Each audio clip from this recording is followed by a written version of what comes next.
En el día de San León Magno, Papa, Doctor, Padre de la Iglesia, leemos la catequesis de Benedicto XVI en la audiencia general del miércoles 5 de marzo de 2008. Queridos hermanos y hermanas, continuando nuestro camino entre los padres de la Iglesia, auténticos astros que brillan desde lejos, en el encuentro de hoy vamos a considerar la figura de un Papa que en 1754 fue proclamado por Benedicto XIV Doctor de la Iglesia. Se trata de San León Magno. Como indica el apelativo que pronto le atribuyó la tradición, fue verdaderamente uno de los más grandes pontífices que han honrado la sede de Roma, contribuyendo en gran medida a reforzar su autoridad y prestigio. El primer obispo de Roma que llevó el nombre de León, adoptado después por otros 12 sumos pontífices, es también el primer papa cuya predicación, dirigida al pueblo que le rodeaba durante las celebraciones, ha llegado hasta nosotros. Viene espontáneamente a la mente su recuerdo en el contexto de las actuales audiencias generales del miércoles, citas que en los últimos decenios se han convertido para el obispo de Roma en una forma habitual de encuentro con los fieles y con numerosos visitantes procedentes de todas las partes del mundo. San León era originario de la Tuscia. Fue diácono de la Iglesia de Roma en torno al año 430 y con el tiempo alcanzó en ella una posición de gran importancia. Este papel destacado impulsó en el año 440 a Gala Placidia, que entonces gobernaba el Imperio de Occidente, a enviarlo a la Galia para resolver una situación difícil. Pero en el verano de aquel año el Papa Sixto III, cuyo nombre está ligado a los magníficos mosaicos de la Basílica de Santa María la Mayor, falleció, y como su sucesor fue elegido precisamente San León, que recibió la noticia mientras desempeñaba su misión de paz en la Galia. Tras regresar a Roma, el nuevo Papa fue consagrado el 29 de septiembre del año 440. Así inició su pontificado, que duró más de 21 años, y que ha sido sin duda uno de los más importantes en la historia de la Iglesia. Al morir, el 10 de noviembre del año 461, el Papa fue sepultado junto a la tumba de San Pedro.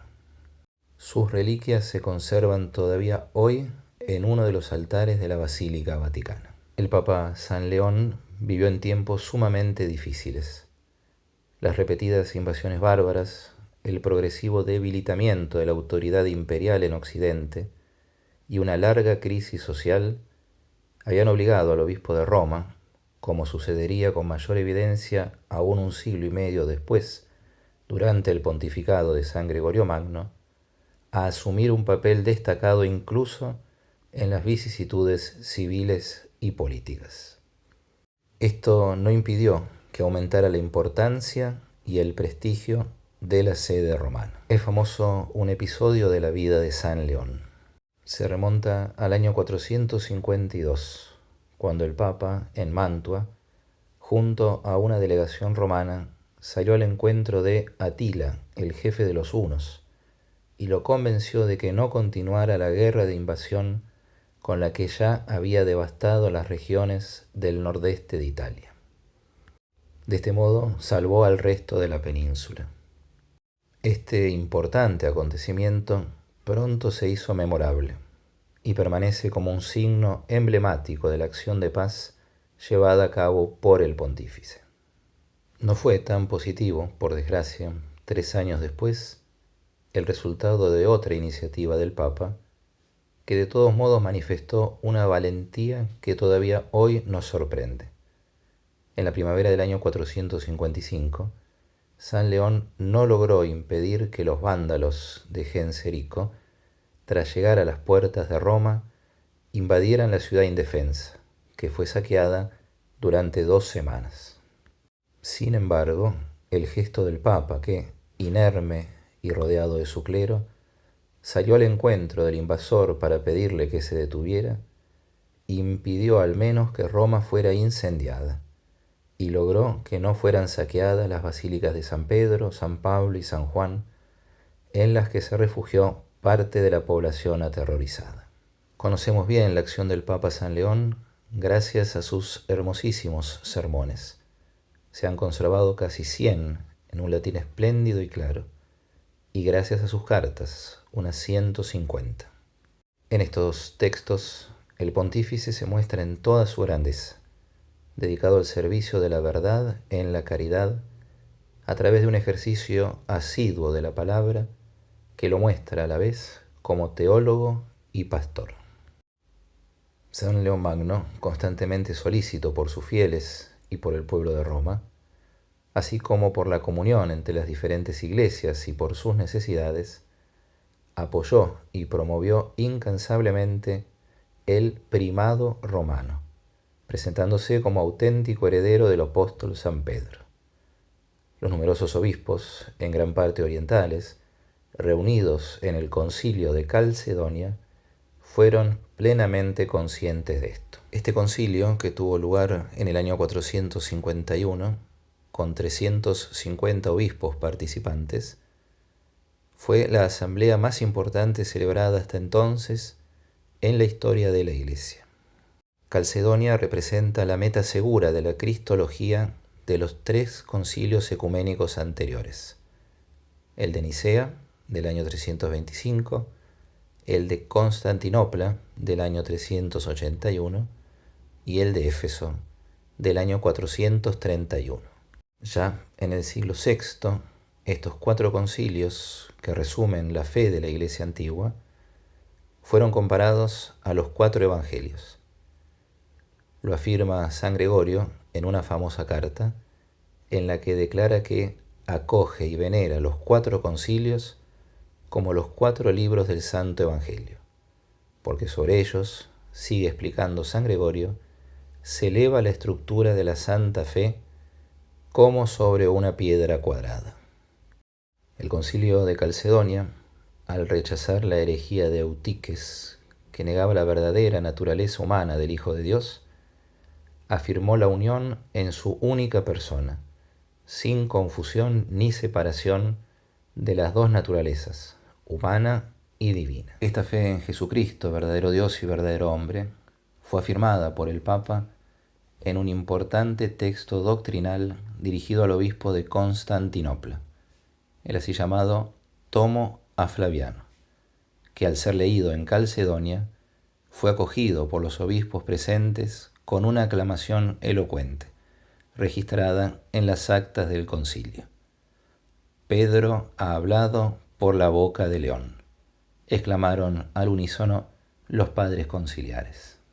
Sobre todo a partir de esa intervención y de otras realizadas durante la controversia cristológica de aquellos años, resulta evidente que el Papa sentía con particular urgencia la responsabilidad del sucesor de Pedro, cuyo papel es único en la Iglesia, pues a un solo apóstol se le confía lo que a todos los demás apóstoles se comunica, como afirma San León en uno de sus sermones que tuvo con motivo de la fiesta de San Pedro y San Pablo.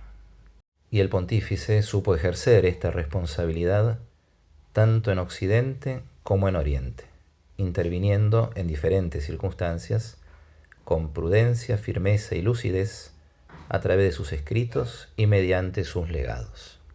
Así mostraban cómo el ejercicio del primado romano era necesario entonces, como lo es hoy, para servir eficazmente a la comunión, característica de la única Iglesia de Cristo. Consciente del momento histórico en el que vivía y de la transición que estaba produciéndose de la Roma pagana a la cristiana, en un período de profunda crisis, San León Magno supo estar cerca del pueblo y de los fieles con la acción pastoral y la predicación. Impulsó la caridad en una Roma afectada por las carestías, por la llegada de refugiados, por las injusticias y por la pobreza. Se enfrentó a las supersticiones paganas y a la acción de los grupos maniqueos. Vinculó la liturgia a la vida diaria de los cristianos, por ejemplo, uniendo la práctica del ayuno con la caridad y la limosna, sobre todo con motivo de las 4 témporas que marcan en el transcurso del año el cambio de las estaciones. En particular, San León Magno enseñó a sus fieles, y sus palabras siguen siendo válidas para nosotros, que la liturgia cristiana no es el recuerdo de acontecimientos pasados, sino la actualización de realidades invisibles que actúan en la vida de cada uno. Lo subraya en un sermón a propósito de la Pascua, que debe celebrarse en todo tiempo del año, no como algo del pasado, sino más bien como un acontecimiento del presente. Todo esto se enmarca en un proyecto preciso, insiste el Santo Pontífice.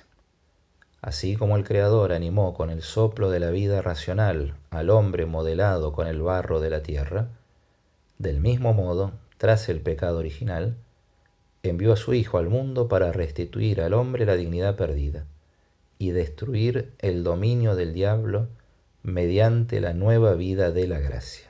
Este es el misterio cristológico al que San León Magno, con su carta al Concilio de Éfeso, dio una contribución eficaz y esencial, confirmando para todos los tiempos a través de ese concilio lo que dijo San Pedro en Cesarea de Filipo. Con Pedro y como Pedro confesó: tú eres el Cristo, el Hijo de Dios vivo. Por este motivo, al ser a la vez Dios y hombre, no es ajeno al género humano, pero es ajeno al pecado. Con la fuerza de esta fe cristológica, fue un gran mensajero de paz y de amor. Así nos muestra el camino. En la fe aprendemos la caridad. Por tanto, con San León Magno, aprendamos a creer en Cristo, verdadero Dios y verdadero hombre, y a vivir esta fe cada día en la acción por la paz y en el amor al prójimo. Oremos. Dios nuestro, que no permites que las fuerzas del mal prevalezcan sobre la Iglesia edificada sobre la sólida piedra de los apóstoles, por la intercesión del Papa San León, conceda a tu pueblo permanecer fiel a tu verdad y gozar siempre de la paz.